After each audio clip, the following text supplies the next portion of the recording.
esa parte. Jueces 6, del versículo 11 en adelante, vamos a leer.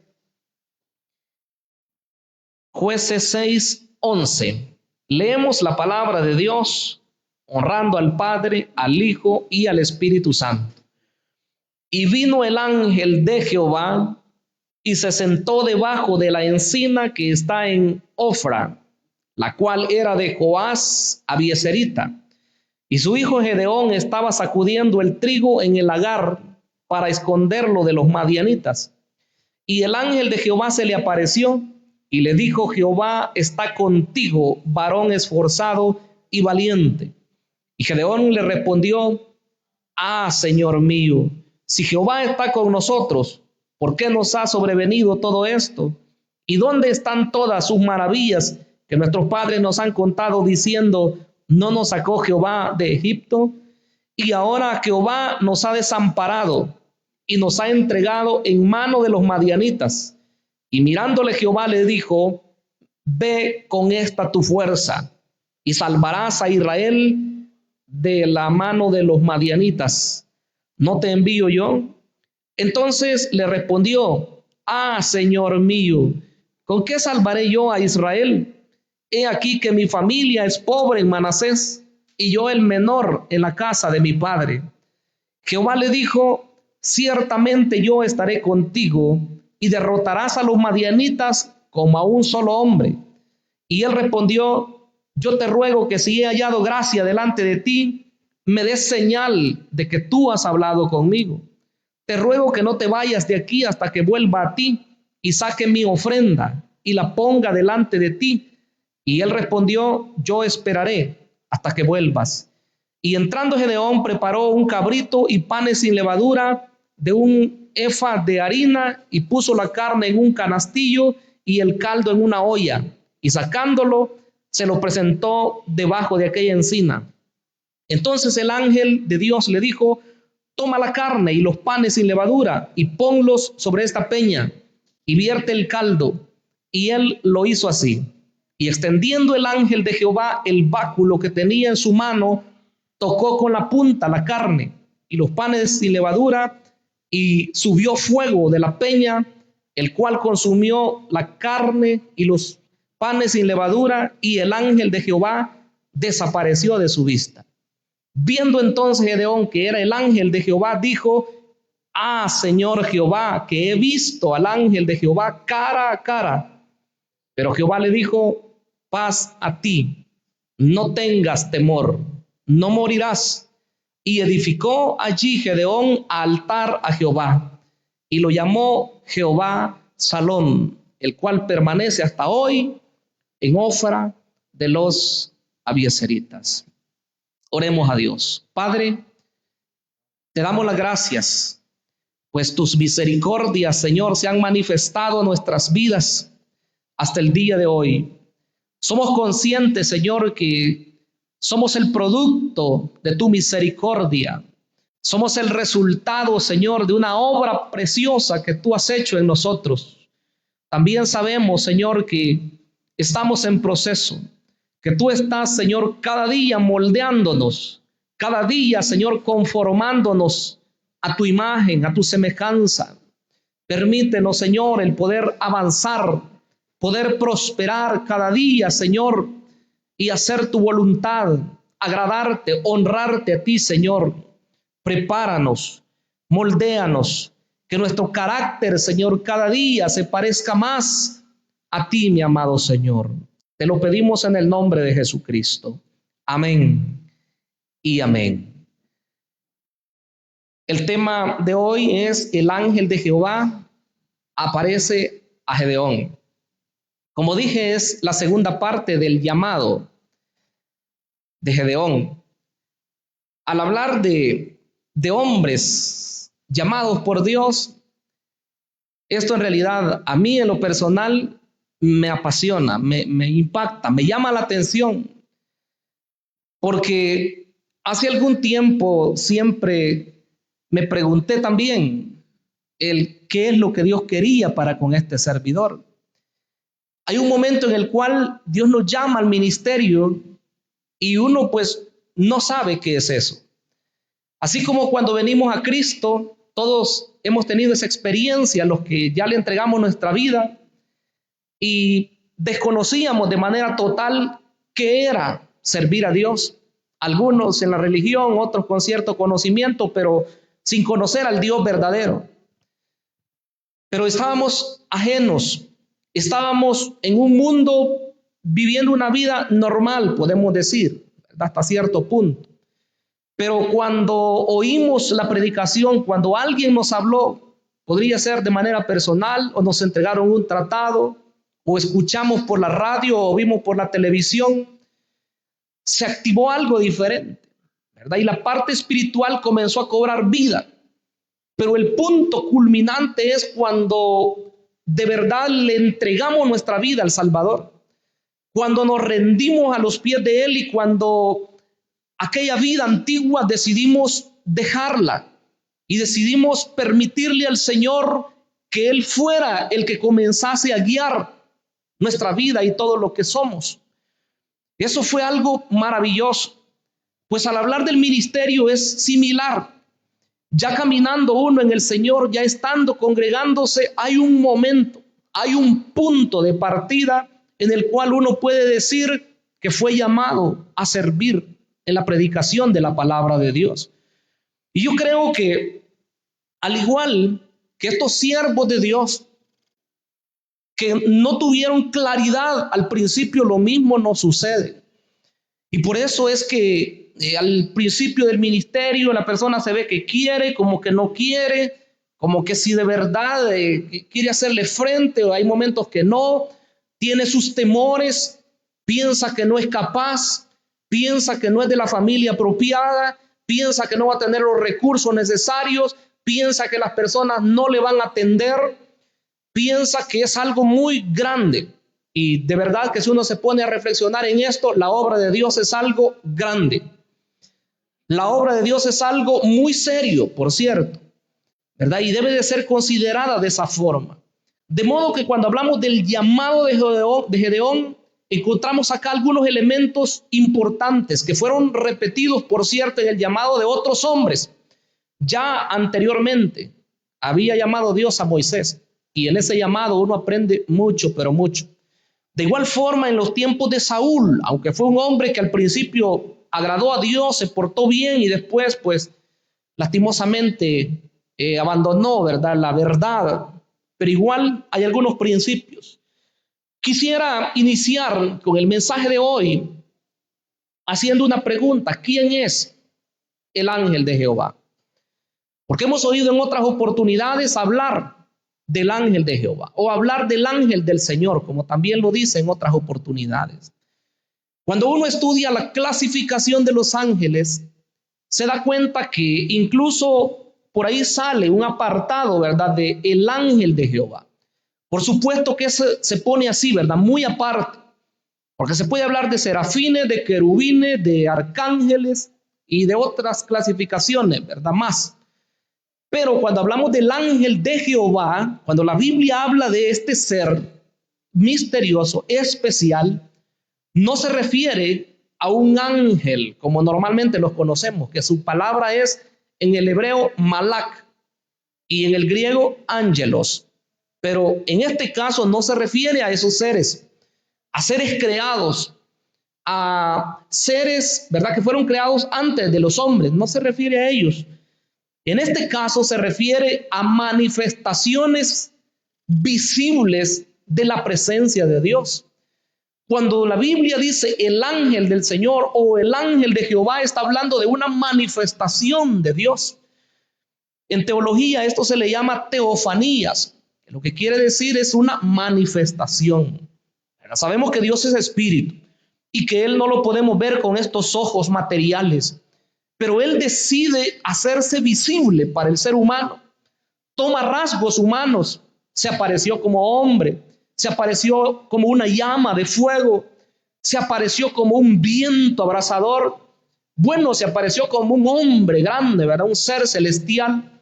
De diferentes formas, Dios decide manifestarse al ser humano. Y no lo hizo solamente porque Él quiera, ¿verdad?, dar un show O como las personas a veces dicen, bueno, muéstrenme algo, quiero ver y entonces voy a creer en Dios.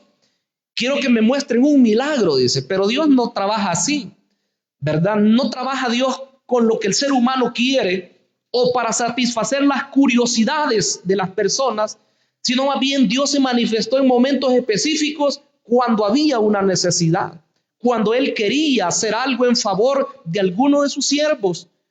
Y como decía hace algunos días, por cierto, hoy en la tarde estaba revisando algunos mensajes y veía que ya hace varios meses predicábamos acerca de cómo es el trato de Dios con Jacob y en aquella forma cómo se le apareció a él con un sueño, ¿verdad? Una escalera y que ángeles bajaban y subían. Dice que eso fue preciosísimo. Dios quiso manifestarse así a él y decíamos en aquella oportunidad que no era porque Jacob fuera la gran cosa, que no fue porque Jacob tuviera los méritos necesarios, no, sencillamente Dios quería manifestarse a su siervo. Entonces, el ángel de Jehová, cuando la Biblia habla de eso, habla de una manifestación visible de la presencia de Dios. Se le llama teofanía, decíamos, que significa una manifestación de Dios en forma física. Pero yo quiero darle algunos ejemplos. Número 1, tenemos ahí a Agar en el capítulo 11 del Génesis, versículo 7. Perdón, 16, 7. Génesis 16, 7. Y la halló, dice, el ángel de Jehová junto a una fuente de agua en el desierto, junto a la fuente que está en el camino de Shur. Y le dijo: Agar, sierva de Sarai, ¿de dónde vienes tú y a dónde vas? Y ella respondió: huyo de delante de Sarai, mi señora. Y le dijo el ángel de Jehová: vuélvete a tu señora y ponte sumisa bajo su mano. Le dijo también el ángel de Jehová: multiplicaré tanto tu descendencia que no podrá ser contada a causa de la multitud. En esa oportunidad se apareció el ángel de Jehová para darle una palabra a una mujer necesitada. Ella iba huyendo. Su señora pues la había echado, pero en esta oportunidad ella había tenido la culpa, la actitud de ella no era la correcta y por eso el ángel le dice: vuelve a tu señora y ponte sumisa. Ya en otra oportunidad más adelante, pues el deseo de Dios era que esa mujer se fuera, era que la echara, le dijo a Abraham, que la echara, le dijo a Sara. Pero aquí actúa en favor de ella. El ángel de Jehová se manifiesta cuando hay necesidad. Incluso en esa oportunidad, cuando el niño estaba a punto de morirse, ya Ismael, que Ismael era el hijo de Agar, incluso ahí Dios siempre actuó en favor del niño, lo salvó, ¿verdad? Siempre se manifiesta el ángel de Jehová. Pero quiero que veamos una segunda oportunidad. En Génesis 22, con Abraham. 22, 11. Mire lo que dice. Entonces el ángel de Jehová le dio voces desde el cielo y dijo: Abraham, Abraham. Y él respondió: aquí estoy. Óyeme aquí, ¿verdad? Y dijo: no extiendas tu mano sobre el muchacho, ni le hagas nada, porque ya conozco que temes a Dios, por cuanto no me rehusaste tu hijo, tu único. Oiga el Dios. Primero dice que se aparece el ángel de Jehová y después le dice: no me rehusaste a tu hijo, a tu único. Este ángel de Dios, ya lo vamos a ver en el pasaje de Gedeón, se presenta como ángel, pero también luego después habla como el mismo Dios, recibe adoración, da instrucciones de parte de Dios, de modo que vemos que es un ser muy singular.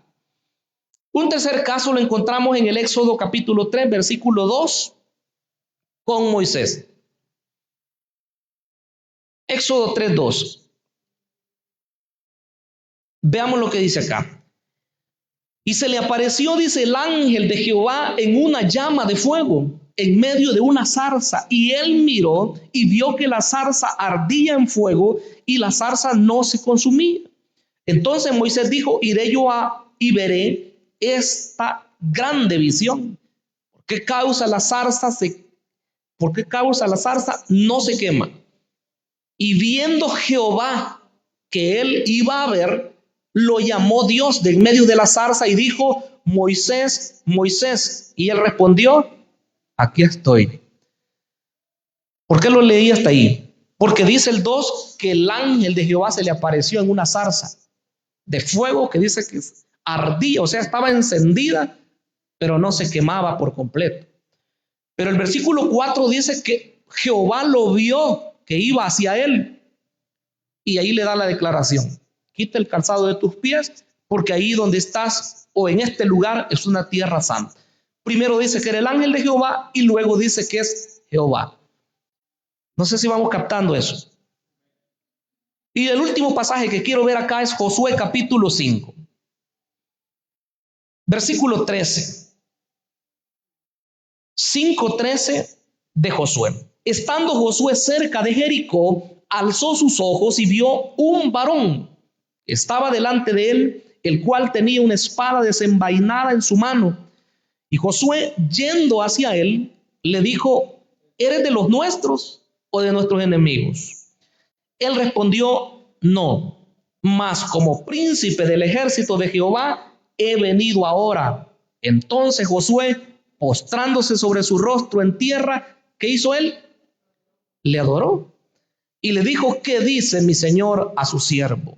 Y el príncipe, incluso la palabra está con P mayúscula, el príncipe del ejército de Jehová respondió a Josué: quita el calzado de tus pies, porque el lugar donde estás es santo. Y Josué así lo hizo. Mire qué preciosidad, qué precioso. Este ser aquí se presenta como un príncipe del ejército de Dios, como alguien que estaba listo. Ellos iban a comenzar la conquista, ellos iban a derribar los muros de Jericó, pero se presenta ahí el ser celestial. ¿Qué quiere decir? Que Dios estaba ahí con ellos, la manifestación de Dios. Y sabe algo precioso antes de entrar al pasaje de Jueces. Se dice que es una teofanía, ya lo repetí con estas 3 veces. Pero aparte de eso, ¿cuál de las personas de la deidad es la que se manifiesta? La mayoría de teólogos y comentaristas concuerdan en que es la segunda persona de la deidad, o sea, nuestro amado Señor Jesucristo, presentándose en tiempo antiguo. Recuerde que ahí no había nacido todavía, ¿verdad? Aquí en esta tierra, pero Él es eterno, Él existe desde siempre, de modo que Él quiere darse a conocer desde el tiempo antiguo. Es el Dios cercano a la humanidad, es aquel que se identifica con el ser humano. De modo que muchos le llaman, aparte de teofanías, le llaman también cristofanías, por ser el Señor Jesús el que se aparece. Muy bien, pasemos a la segunda parte del mensaje, y es que el ángel pues de Jehová se aparece a Gedeón. En el versículo 11 dice que lo encuentra cuando él está sacudiendo el trigo y él está escondiéndolo de los madianitas. Algo que se puede ver ahí es, de cierto modo, la valentía de este hombre, como le va a decir más adelante el ángel o Dios mismo. Nosotros podemos decir, pero es que Gedeón no era un valiente, y esa es la conclusión normal a la que nosotros llegamos. Y siempre decimos que cuando Jehová le dice en el versículo 14, Jehová está contigo, varón esforzado y valiente, o en el 12, perdón, cuando Jehová le dice eso, decimos que siempre que es profético. Pero fíjese que aunque sí es verdad que es profético, pero también es una realidad que Gedeón no era cualquier persona. Todas las gentes estaban acobardadas, pero él aún así, ahí escondidamente, en un lagar, porque el lagar no era el lugar donde se cosechaba el trigo. Los que son del campo saben esto, que el trigo más bien se cosecha en una especie como de toril que se hace, o troja le llamaban antes. Ahí se sacude para sacar el grano y luego se lleva a otro lugar para sacarlo de la granza. Pero el lagar era el lugar donde exprimían las uvas, donde hacían el vino. Era un lugar bajo, un lugar debajo, como dice ahí, de una encina, de un árbol de roble, dice la Biblia, la palabra de Dios para todos. Entonces, en un lugar escondido, ahí estaba Gedeón sacudiendo el trigo y rápido escondiéndolo, ¿verdad? De modo de que cuando llegaran los enemigos, los madianitas, los amalecitas y los del oriente, ya no iba a haber nada. Era listo, de cierto modo, ahí estaba él, y ahí se le apareció el ángel de Dios.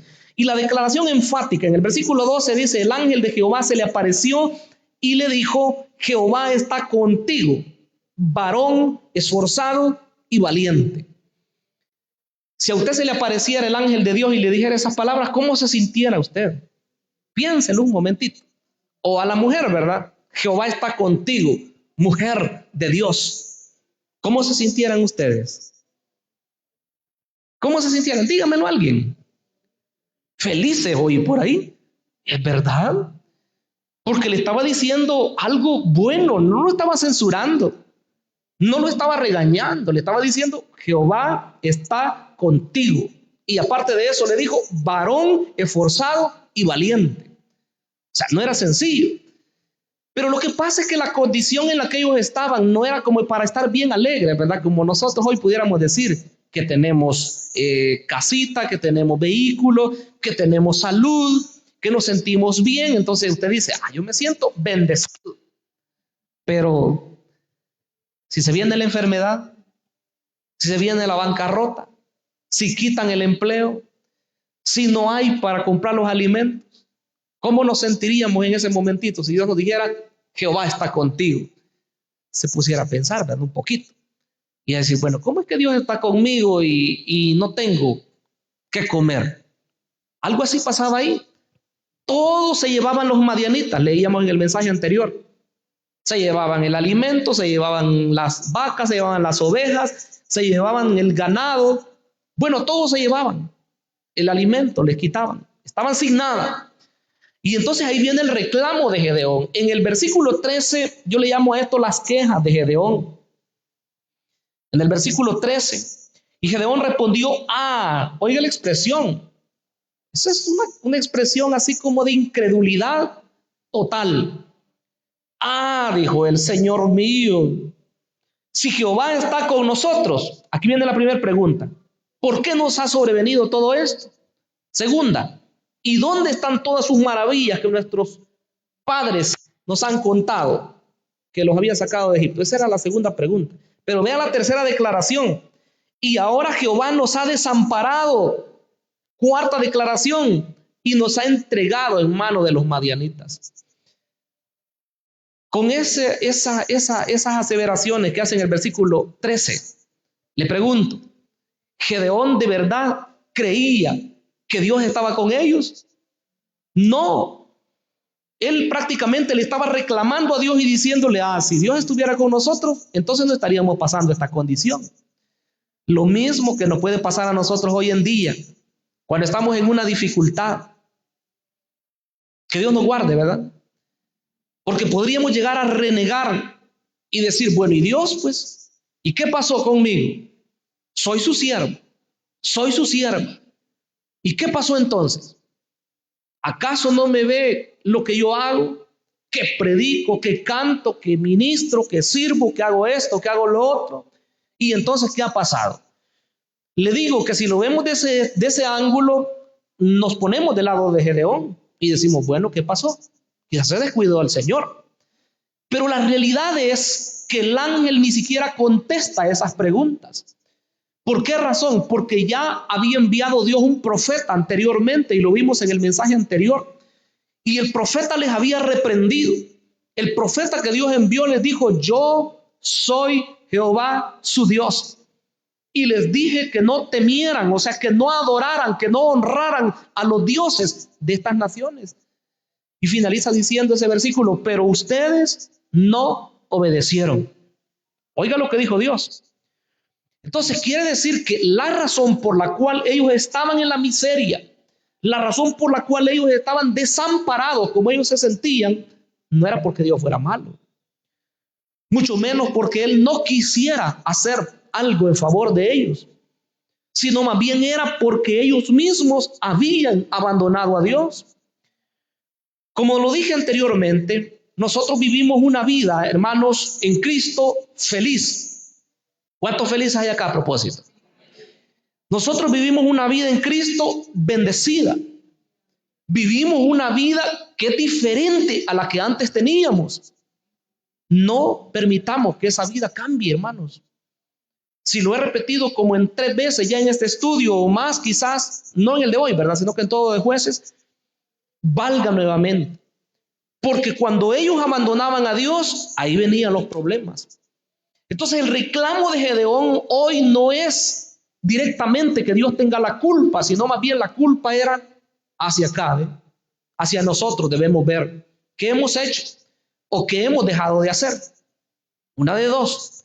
Entonces Dios, hermanos, le responde de cierta forma y le dice así en el 15. Entonces le respondió el 14. Y mirándole Jehová le dijo, ve con esta tu fuerza y salvarás a Israel de la mano de los madianitas. ¿No te envío yo? En otras versiones dice, yo te envío, yo te estoy enviando. Primero le insta que toda esa furia o toda esa fuerza que él tiene o todo ese ímpetu que él tiene, que lo use para ir a combatir a los madianitas. Porque a veces nos podemos nosotros conmiserar y toda la pequeña fuerza que nos puede estar quedando en nuestro cuerpo, quizás la podemos gastar en renegar, la podemos gastar en quejarnos, la podemos gastar en hablar incluso mal de Dios, pero de Dios le dice, no, con esta tu fuerza, con eso que tienes, levántate y ve a pelear. Hoy nos diría el Señor, levántate. ¿Y qué estás haciendo? Decía un predicador de acá de nuestro país. Ya no es tiempo, decía él, de estarse lamiendo las heridas. Y él repetía eso constantemente. Y él decía, este es tiempo de levantarnos. Este es tiempo de creerle a Dios. ¿Por qué razón? Porque sí es cierto que hemos estado en alguna miseria en algún momento, hemos estado en alguna enfermedad, hemos estado en algún problema que nos ha hecho llorar, pero hoy es momento de levantarnos y hoy es momento de decirle, Señor, yo estoy dispuesto a glorificarte, sea cual sea la situación, porque sé que tú eres más grande que los problemas que pueda estar enfrentando. ¿Cuántos entendemos esta palabra, hermanos? Porque Dios sigue siendo el mismo. Él es el mismo. Entonces, las quejas de él se deberían devolver más bien en acción positiva. Le dice, ve con esa tu fuerza y salvarás a Israel de la mano de los madianitas. Yo te estoy enviando. Ya no era hoy solamente la fuerza de él, sino que hoy le dice, vas a ir y los vas a derrotar. Y sigue él con sus quejas. Dice el 15, entonces le respondió, otra vez, incredulidad total. Señor mío, ¿con qué salvaré yo a Israel? He aquí que mi familia es pobre en Manasés y yo el menor en la casa de mi padre. Dos cosas le pone él ahí. Somos pobres en mi tribu. Él pertenecía a la tribu de Manasés. Y en mi casa, le dice, en mi familia, yo soy el más pequeñito. Yo soy el menor de todos. Siempre el menor fue considerado como algo menos valioso. Se dice que en los quehaceres se le asignaba el pastoreo. Nosotros hemos oído del pastoreo y decimos el pastoreo es algo muy bonito. Y estudiándolo de verdad. Pero se dice que en la casa a quien se le asignaba el pastoreo era la persona que menos fuerza tenía, a los más débiles.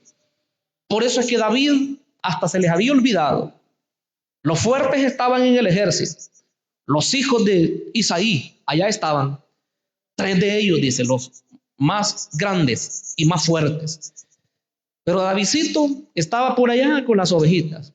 Lo habían menospreciado. Entonces hoy él dice, yo soy el más pequeño. Como quien dice, tengo todo en contra. Y así pudiéramos sentir quizás en algún momento. ¿Cómo le vamos a servir a Dios? ¿Cómo yo voy a ir y voy a predicar? ¿Cómo yo voy a ir y voy a evangelizar? ¿Cómo yo voy a ir y voy a hacer algo para Dios? Sí, en nuestras fuerzas hay razón para dudar. Pero la mano poderosa de Dios es la que se ha manifestado, hermanos. Ninguno de los que estamos acá, salvo que hubiera alguien que todavía no ha aceptado a Cristo, pero todos los que estamos acá no estamos solos. El Señor dijo, yo me voy, pero no los dejo huérfanos. Enviaré al Consolador para que esté con ustedes todos los días de su vida. Y la realidad es que el Espíritu Santo está con nosotros todos los días de nuestra vida. ¿Cuánto podemos glorificar y exaltar el nombre maravilloso de Dios? No estamos solos, hermanos. Si creemos que somos debiluchos, si creemos que somos frágiles, bueno, en lo humano tenemos razón. Pudiéramos decir eso. Soy débil. Pero la Biblia dice, diga el débil, como dice, fuerte soy. Entonces, en un sentido, para no enorgullecernos en la parte humana, nosotros debemos saber quiénes somos. Sin Dios, nosotros somos frágiles, somos débiles, somos humanos, somos carne, polvo, dice la Biblia. Pero con el Espíritu Santo en nosotros, somos elementos clave en el reino de Dios. Entonces vean la situación, porque siempre repito esto, ¿verdad? Que el creyente ya no debe de ser aquella persona que va a estar todo el tiempo quejándose. Sí es cierto, ¿verdad? Fuimos lo que fuimos, pero hoy es diferente, hoy es otra cosa. Hoy usted, ¿verdad? Como decía el pastor general, saque pecho, decía él. En Cristo, pues, ¿verdad? No en lo que usted crea que es, sino en Cristo, en lo que el Señor nos ha dado hoy. Nosotros somos elementos valiosos, muy, pero muy valiosos. Entonces le repite en el versículo 16, le repite lo que le dijo en el 14, y le dice: Jehová, ciertamente yo estaré contigo, y derrotarás a los madianitas como a un solo hombre. Los vas a derrotar. Si es una promesa de Dios, hermanos, lo menos que podemos hacer es creerla. Si es promesa de Dios, lo que debemos hacer es apropiarnos de ella. ¿Cuántos lo creen? Porque la promesa de Dios, hermanos, la va a ver cumplida aquel que diga: yo le creo a Dios. Pero el que no le cree a Dios, la va a ver cumplida en otras personas. Incluso después vienen las quejas y la gente dice: yo veo que dicen que Dios les ha respondido y yo nada. Y yo veo que Dios aquí, veo que Dios allá. No, hermano, hay que creer. Hay que saber que en el momento oportuno viene lo que Dios ha prometido a su vida. Eso hay que creerlo. Entonces dice el Señor: yo voy a estar contigo. Vas a derrotar a esos madianitas como que si fueran una sola persona. Y sabe que la promesa de Dios para los creyentes del nuevo pacto es la misma. En el capítulo 28 de Mateo 28, 19, en este caso no voy a hablar de la parte evangelística, aquí habla de la evangelización, por supuesto. Por tanto, dice, y haced discípulos a todas las naciones, bautizándolos en el nombre del Padre y del Hijo y del Espíritu Santo, enseñándoles que guarden todas las cosas que os he mandado. Esta parte última me interesa. Y he aquí, ¿cómo dice el Señor? Estoy en el 28, 20 de Mateo. Y he aquí, yo estoy con vosotros, ¿cuántos días? Todos los días. ¿Hasta cuándo? Hasta el fin del mundo. Amén. ¿Está Dios con nosotros o no? Sí, está con nosotros. Lo prometió Él. Claro, en el contexto de la evangelización está dada esa promesa, pero es real para todos los ámbitos de nuestra vida. Dice: yo voy a estar con ustedes todos los días de su vida. ¿Hasta cuándo? Hasta que el mundo se acabe. Qué promesa, hermanos, más preciosa para hacerla nuestra. Y mayormente cuando viene el momento de la duda, cuando viene el momento de la enfermedad. Dios está conmigo, dice usted. ¿Estoy enfermo? Sí, Dios está conmigo. Me siento un poco ahí desalentado. Dios está conmigo. Siento que me están abandonando la persona. Dios está conmigo. Cualquier situación que usted sienta que es desfavorable a usted, usted diga: Dios está conmigo. Y si Dios está con nosotros, la Biblia dice: ¿quién contra nosotros? Declaración preciosa, hermanos. Casi estamos finalizando ya, el tiempo se nos va. Decir dos cosas más en el pasaje de Jueces. Gedeón le pide una señal al ángel de Jehová o a Jehová. Aparte de las señales que vamos a ver en el siguiente mensaje, ¿verdad? Las del vellón. En este caso le dice: si tú eres Dios, o tú eres el ángel de Dios, espérame aquí un momentito. Y eso me gusta porque le dice, hasta que yo traiga una ofrenda para ti y te la entregue. Mire qué hombre más reverente. En ese tiempo era, ¿qué dice que le preparó? Un corderito, y le preparó unos panes sin levadura, le hizo una sopa, dice, y se la llevó a Dios. Nosotros normalmente decimos acá, ¿verdad? Bueno, Dios no come, Dios no necesita, decimos nosotros, y es verdad. Pero a veces, y estoy en deuda yo, por cierto, hay que dar una enseñanza exactamente acerca de lo que nosotros le ofrecemos a Dios. Y con eso queremos decir que nosotros ya no le damos nada a Dios. Lo que se llevaba a Dios muchas veces, hermanos, era exactamente para Él, pero en otras oportunidades era para aquellas personas que ministraban en su templo. Entonces nosotros debemos saber que lo que nosotros le consagramos a Dios, se lo entregamos a Él. ¿O a quién se lo entrega usted? Porque si nosotros decimos, no, entonces, miren hermanos, si yo doy tanto para la obra del Señor, pero ¿y con ese dinero qué hacen? Y a veces razona así la persona que no aporta nada. Y perdón por eso, que saqué porque no es el mensaje. Pero hermanos, la realidad es que cuando una persona dice, esto es para el Señor, se despreocupa completamente porque sabemos que es para el Señor. Y le digo que cuando lo hacemos así, hermanos, Dios se encarga de uno. Los que somos bendecidos somos los que hemos entendido esa bendición de poder ofrendar, de poder diezmar. Normalmente nosotros entregamos una ofrenda general, ¿verdad? Siempre.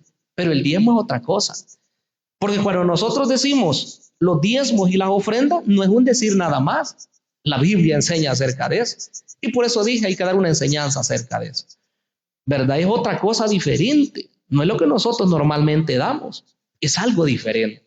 Algunos dicen, no, yo no diezmo, ¿verdad? Y su convicción así es. Eso era de la ley, dicen algunos, aunque no es así tampoco.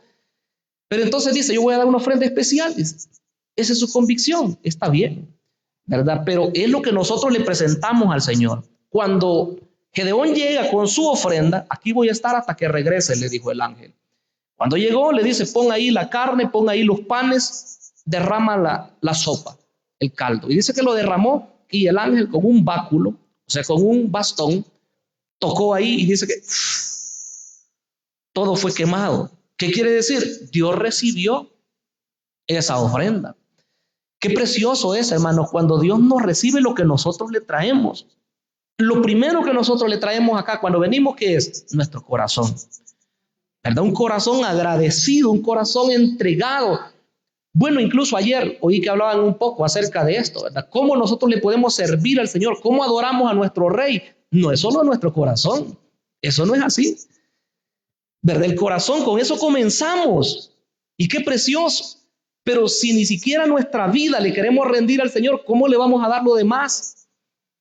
Si nosotros no estamos dispuestos a servirle a Él como Él lo estime conveniente, menos vamos a querer nosotros aportar para su obra.